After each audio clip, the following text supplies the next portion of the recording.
300 years ago, they came from the stars.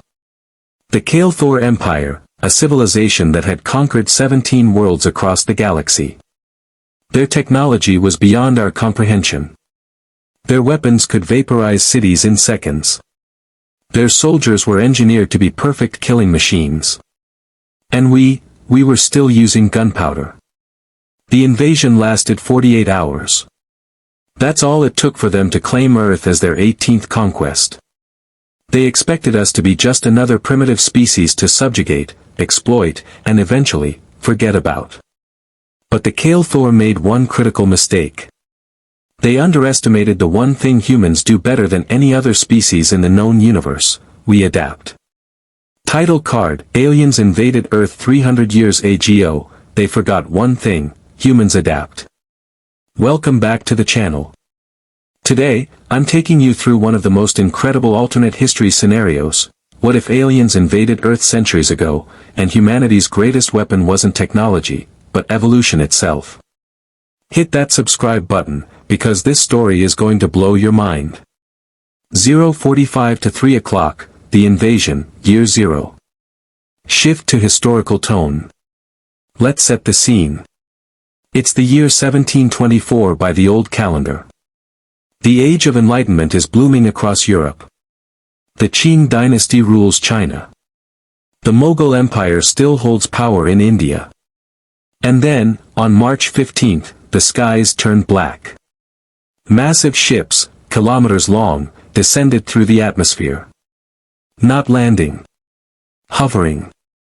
Watching. The Kael'thor didn't even consider us a threat worth studying properly. We were livestock. Resources. Our planet was rich in minerals they needed, and we were just in the way. The ultimatum was simple: submit or die. Humanity, being humanity, chose option 3, fight. It was a massacre. Our cannons bounced off their shields. Our swords shattered against their armor. Our finest military minds were outmaneuvered by their artificial intelligence in seconds. 48 hours. That's how long organized human resistance lasted. The Kael'thor established processing centers in major population hubs.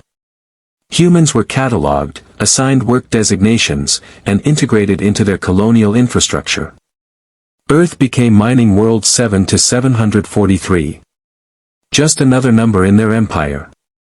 They put Governor Thexral in charge, a mid-level administrator who saw this as a boring, backwater assignment. Guard the mines, collect the resources, keep the natives docile. Standard occupation protocol. But here's what Thexral didn't understand: humans don't do docile. 3 to 530, the first generation, years 1 to 50. The first 50 years were the darkest. The Kael'thor implemented a caste system.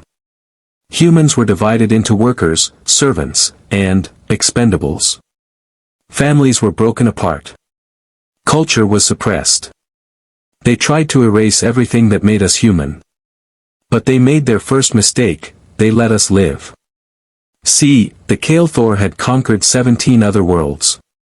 On most, they'd simply eliminated the native populations or reduced them to tiny reservations. But Earth's population was too useful: billions of adaptable workers who could function in various climates and perform complex tasks. So they kept us around. And that was their undoing. Because in those first 50 years, something remarkable happened. In the underground resistance cells, in the work camps, in the hidden schools where parents whispered stories to their children, humanity began to observe. We couldn't fight them with weapons. But we could watch them. Learn their language. Study their technology.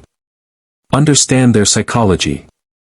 A young woman named Sarah Chen, a third-generation resistance fighter, discovered something crucial: the Kael'thor were bureaucrats. Their entire empire ran on protocols, procedures, and predictable patterns. They were efficient, yes. But efficiency creates routine. And routine creates vulnerability. The resistance stopped trying to fight. Instead, they started to infiltrate. 5:30 to 8 o'clock, the adaptation, years 50 to 150.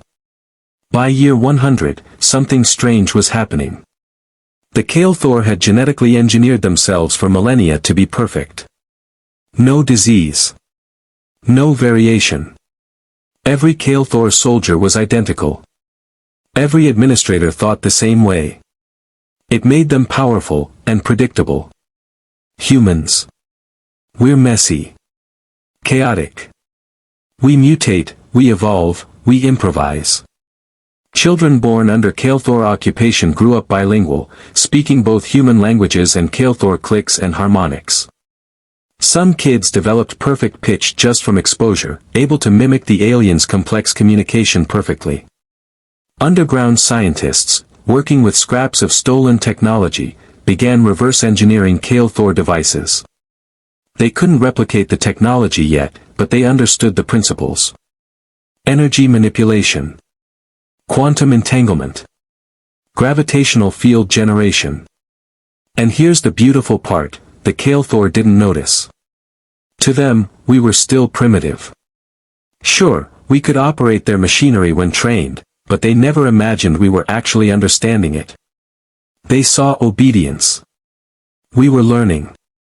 By year 150, there were humans in every level of the occupation infrastructure. Cleaners who could access any building. Translators who heard every conversation. Technicians who maintained the systems that ran the entire planet. The resistance wasn't fighting anymore. We were everywhere. 8 to 1030, the evolution, years 150 to 250. Now here's where it gets really interesting. Around year 200, Kael'thor xenobiologists began reporting anomalies. Humans were changing. Children born near Kael'thor power plants showed unusual abilities. Some could see in the ultraviolet spectrum, the same range the Kael'thor used for their data displays. Others developed resistance to the neural suppression fields used to control crowds. Natural selection at work. The humans most adapted to the occupation survived and had children. Evolution in real time. But it wasn't just biological. It was cultural. By year 250, a new generation had risen, one that had never known Earth before the Kael'thor. They didn't romanticize the past. They focused on the future. And they had something their ancestors didn't, they'd been raised inside the enemy's system. Marcus Coe, a human technician working in the Central Command Spire, made a discovery. The entire Kael'thor empire was connected through a quantum communication network. Every world. Every ship. Every administrator. And it had a backdoor. The Kael'thor, in their arrogance, never changed their security protocols. Why would they? They'd been using the same system for thousands of years. It was unbreakable. Except humans had been studying it for 250 years. 1030 to 1300 hours, the uprising, year 300. Year 300. March 15th. 3 centuries to the day since the invasion. At precisely 1423 Galactic Standard Time, every Kael'thor system on Earth simultaneously glitched. Just for 3 seconds. But that was enough. The resistance struck everywhere at once. Not with weapons, we'd learned better than that. We used the Kael'thor's own technology against them. Their shields. Reversed. Their communication network. Flooded with garbage data. Their transport ships. Grounded by reprogrammed navigation systems. And the processing centers, where humans had been cataloged and controlled for 3 centuries, suddenly opened. All of them. Simultaneously. Governor Thexral barely had time to understand what was happening before human technicians sealed him in his own command center.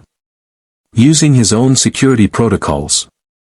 With his own authorization codes we'd been collecting for generations. The Kael'thor tried to call for reinforcements from their empire. But the quantum relay was down. Sabotaged from the inside by the very humans they trained to maintain it. For the first time in 300 years, the Kael'thor were alone on a hostile world. The uprising lasted 6 days. Not because we fought them, though we did, using their own weapons, their own tactics. But because it took that long for the Kael'thor to realize the truth. We hadn't just survived their occupation. We'd evolved because of it. 13 to 1430, the aftermath and message.